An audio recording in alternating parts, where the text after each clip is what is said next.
Firstly, I'd like to say hello and extend a warm welcome. May I take this opportunity to wish each and every one of you a blessed and radiant new year in 2024. And we have actually collaborated on a few videos together in recent times, looking ahead to the year 2024 and discussing what the future has in store for us. It doesn't really start until the end of March, even according to our calendar last week now. And let us commence immediately with a fantastic topic, namely, my previous video message was about Ramses and Moses, two prominent and influential figures in history. The new publication that uncovers breathtaking and awe-inspiring things of immense significance and profound impact. And I would like to showcase a small portion of it to you during my presentation today. So today we're talking about the topic of, did Moses really part the Red Sea? Did that really happen? Or do we actually find evidence that speaks a different language? How could it have possibly been like that? What we discovered, that is truly a collection of puzzle pieces that are tightly packed and can be assembled to create a complete picture. This is going to be extremely thrilling. I am extremely thrilled to be in your company, and now let us get started.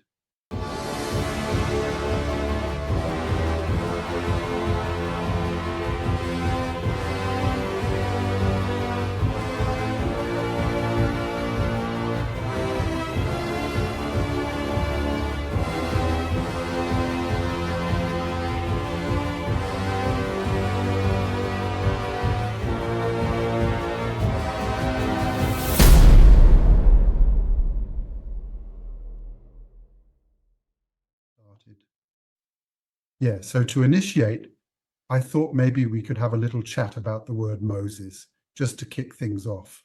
And I will provide you with a few lines from the second book of Moses too. Now, please pay attention and see if you can identify any inconsistencies in the text that I am about to share with you. And an individual from the Levi family went ahead and married a daughter of Levi. And the woman became pregnant and gave birth to a son. And when she noticed that he was good looking, she concealed him for a period of 3 months. However, when she was unable to conceal him any longer, she took a small basket crafted from reeds, coated it with tar and pitch, and placed the child inside. Subsequently, she positioned it among the reeds along the bank of the Nile River. Did anything catch your attention in the text? Please let me know if there was anything that stood out to you. What is the number of individuals who have critically questioned the content that has been written in that particular location over the span of the last 2 millennia or 3 millennia? A mother concealed her son because he was incredibly handsome. Yeah, a mother abandoned him due to his extraordinary good looks that she couldn't cope with. Indeed, I am blessed with lovely children, just like many of you are fortunate to have. However, have you ever pondered the idea of leaving your precious child in a tiny reed basket due to this particular circumstance that you find yourself in? However, please wait, because there is more. Let me quote something. Then the daughter of the Pharaoh came down to the Nile to bathe. And their maidens went to the banks of the Nile. And when she saw the little box in the middle of the reeds, she sent her maid to fetch it. And when she opened it, she saw the baby. And behold, to her surprise, there was a crying little boy in the basket. So she took pity on the baby and said, "It's a Hebrew child." Yeah, that's also the first thing I would say in that situation. Quote ending, "Do you believe this written word, my beloved individuals? The daughter of the Pharaoh is heading to the Nile River for a refreshing swim in the cool flowing waters." That was indeed your very first joke. Did the pharaohs not have their own royal baths in their palaces with all the amenities and conveniences? They possessed that. They definitely refrained from swimming in the Nile River. The ultimate sentence is also exceedingly intriguing, because you can unquestionably ascertain right away the precise origin of a 3-month-old infant, which is truly fascinating. Are we being led astray with these statements, my dear friends? In addition, it is documented that he witnessed a Hebrew individual being beaten by an Egyptian during his younger years and took a stand in support of the Hebrew slave, demonstrating his empathy and courage. After that, it is said that the Pharaoh wanted to kill Moses, so Moses had to flee in order to escape from the Pharaoh's wrath. Here comes one contradiction after another, my dears. He's found on the banks of the Nile. Alrighty then, he is being raised at the Pharaoh's court by the Pharaoh's daughter. He was similar to an adopted son to the Pharaoh. This particular Pharaoh, his adoptive father, had the intention of having him killed due to his courageous act of standing up for a slave. Does not that appear a bit peculiar to you all? Honestly, does it not strike you as odd? In version 2.21, however, we also read that he supposedly robbed the people of Egypt. Did Moses maybe not get set adrift in a little reed basket and come to the Pharaoh in a completely different way? He was brought up at the court of the Pharaoh, after all. Why would his father desire to murder him simply because he defended a slave? Even if he had done that, and his father would not have found it amusing, I mean, honestly, he probably would have just received a serious talking to, at the most. One thing is for certain, the Pharaoh desired to have him eliminated. However, not due to his status as a slave. And not the Pharaoh, who was his foster father. We'll also clarify that in the book. Moses was an important person at his father's court. And his father was assassinated. The successor of his father, who had a desire to eliminate him, which is the reason he was forced to flee from danger. The precise details are disclosed in the book, which provides a comprehensive account with all the evidence and leaves no room for ambiguity or speculation. But today it's all about the Red Sea, you know. And then on top, a god is said to have appeared and let him steal Egypt's riches. Yeah, sure. Impressive deity, authorizing theft. It is commonly known as legitimized, I believe. Whatever. What did he steal anyway? Did he steal anything, or was everything different? We'll also fix that. I'll describe it in detail in the book's explanations. The Exodus from Egypt is in the second book of Moses 13 with these words. So, listen up. And it occurred when the Pharaoh allowed the people to depart. So God did not lead her out onto the street through the land of the Philistines, despite the fact that it was the closest route, because God stated he had the ability to eliminate the individuals if they witnessed conflicts in the future, and if they desired, they could return to Egypt once more. That is the reason why God guided the people on a detour through the desert by the Reed Sea. And the children of Israel went forth from the land of Egypt, all geared up. When it comes to the land of the Philistines, it's clearly and unmistakably about ancient Nordic elves. After the Battle of Medinet Habu around 1180 BC Chris by Ramses III, were sent into exile to Palestine. That the Philistines, Peliset, Pelusitin have different names, or Nordic people in Northern Europe, no longer just a claim, confirmed by DNA analysis from the Max Planck Institute in Jena. Well, there you have it. The conspiracy theory is now a fact, thanks to research conducted at the Max Planck Institute for Geoanthropology.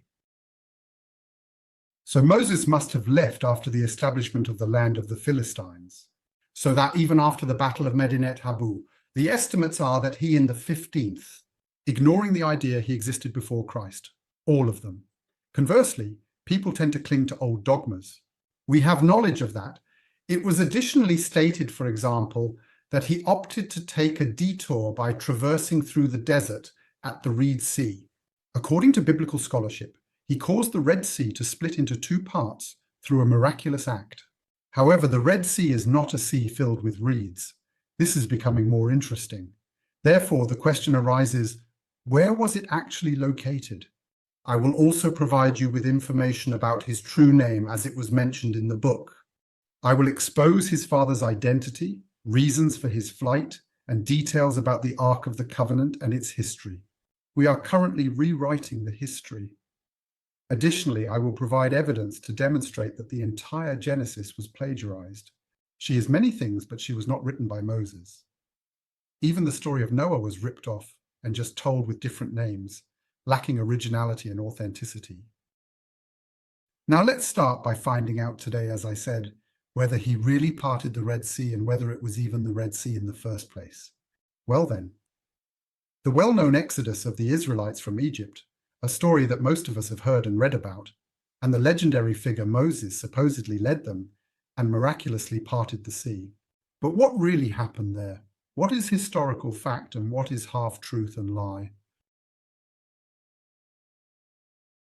The exodus from Egypt was only possible due to the natural catastrophe which had forced the North Sea peoples, the Philistines, to migrate more. And the people of Israel were supposed to have left the land of Goshen, which is the Nile Delta. And at this time, the North Sea peoples were already at the borders of Egypt, near the mouths of the Nile, and they tried to take over the country by force of arms. And that's why, no matter which people, couldn't reach their destination on the old caravan route. They were required to take a detour that would be unexpected by any squares. Additionally, it indicates, for example, in the second position, Book of Exodus 13:17, when Pharaoh finally let the people go, he let them go. He didn't follow them. That's only half true. Didn't God lead them through the land of the Philistines, which was the closest, because God thought that the people might regret it if they saw battles ahead and they might turn back to Egypt again? Alrighty then. That is the reason why he made the people take a detour, the route through the desert to the Reed Sea. The Israelites departed from Egypt in an organized manner. Additionally, it marks the conclusion of the quotation. It is not possible for it to be the highly cited Red Sea, because it lacks reeds due to its high salt content, which is why it cannot be considered as the Red Sea that is often mentioned. And at this moment, I'm going to spill the beans. It's all about the 110-kilometer long strip of land that separates the Siabonisi, which is now called Sipchat Bardawil, from the vast expanse of the Mediterranean Sea, an awe-inspiring body of water. The Siabonisi is actually a sea of reeds, and this localization is confirmed by the second book of Moses, 14.0. You see, and the Egyptians chased after them all the horses and chariots of the Pharaoh and his riders and the entire army of the Pharaoh. None of that is true, and they didn't catch up to them either. That's also not true. When they, now here's the kicker, camped by the sea near Pi Hahiroth, opposite Baal Zephon. Oh, look, we have location references. So where in the world is Pi Hahiroth and where in the world is Baal Zephon? That is the ultimate question that remains unanswered. The Hachiroth, also called Pi Hachiroth, is positioned between Migdol and the sea, in close proximity to Baal Zephon. It is an actual location, not fictional, so it is stated in Bugmos 14:2. However, Migdol, on the contrary, is positioned close to the Mediterranean Sea instead of the Red Sea, particularly in the vicinity of the western starting point of that proximity I just mentioned, specifically the Rezibones. The sanctuary Balsaphon, also known as Balsaphon, spelled with PH or F, was situated on a low hill near the now uninhabited place Mahamaji, and it served as a sacred site for religious ceremonies and rituals. At the initial point of the 110 kilometers long approach of the Seir Bodis, marking the start of the journey, both locations are situated in that area. The description provides a clear depiction of the fact that the land of the Philistines shared a direct border with Egypt, and the Philistines had previously challenged the Egyptians' long-established rule over Syria and Palestine. So it is indeed a remarkable historical achievement of the Philistines that the rule of the Egyptians in Syria and Palestine was terminated, and only then possibly allowed the Israeli people, if it was indeed them, to return to their supposedly ancient homeland. But that is a different topic altogether. I will also show you some pictures so you can visually witness it for yourself. This little stretch of land on the Sibonian Sea. And that's exactly the point where she crossed the line. And this stretch of land is actually partially interrupted by some water today. The history. And now here's the kicker. More evidence. However, I can prove that during that time, exactly the one I suspect, namely Ramses III, the sea level was actually lower than today. So I have received confirmation that A, it was there, and B, at what time it was. Our predictions were accurate in every aspect, and based on that, it is easily deducible that this land arch had the potential to be fully traversed during that specific time period. Is this the tale of how Moses divided the sea?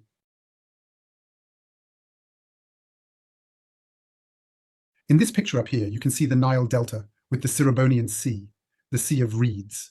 You can see Pihariot nearby. We discovered that out there. You will see it as soon as Sifon, or rather Monte Cassio. The path originated from the left, from Pyramesse, here designated as Ramses in the picture, traversed Migdol, Pihariot, passed over the arch, which was specifically known as Sifon, and led to Monte Cassio, in the direction of Canaan. That's all, folks. It's also interesting that in the second book of Moses, this place, Baal Zephon, is mentioned as the place where Moses supposedly crossed the Red Sea.